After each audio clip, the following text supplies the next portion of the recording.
read about a study, which I'll post a link to, where they asked people a bunch of stuff that happened in their lives, that they have in their lives, like phones, pets, whatever. And they asked them, how could things be different? And then they counted the number of positive suggestions and negative suggestions that people gave.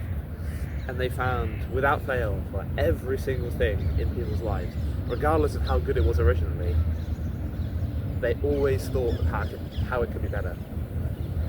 Like with an iPhone, the camera could be better quality, it could be quicker. Not, we have this amazing device in our hands that pretty much is open access to everything that's ever happened and will happen in the world, which is incredible. And it's more that we're always looking for more and never actually accepting what we have. And it's unfortunate, but it's also part of the human condition. If we didn't chase for more, then we'd probably be dead.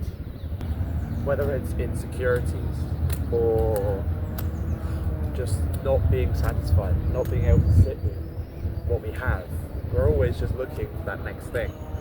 And it's unfortunate, but we can be grateful. I'm a big proponent of humility and never being satisfied with what you have and always looking to do better, because we can. We are humans, we have that agency, so we can get after it. But there's also something to be enjoyed about the process. You probably hear it all the time, and you're probably sick of hearing, enjoy the process. It's not about the result. And I guess maybe it's just one of those unteachable lessons. You reach the thing that you were looking for, and then you realise it was never worth it in the first place, and the process was what you actually enjoyed the most. So I guess we can just all be a little bit more grateful, including me. I am also terrible with this.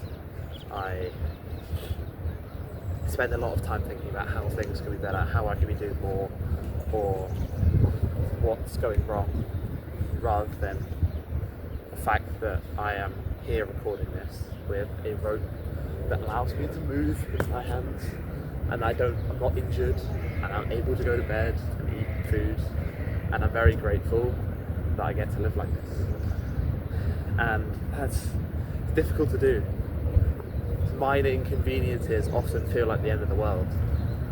It's like having mice in your flat feels like it's going to be the worst thing in the world, when mice are just harmless creatures, but it feels annoying. And I could let that prevent me from doing everything else that matters to me, but it shouldn't. And it should be independent of all the other great things about my flat, but it's not always anyway.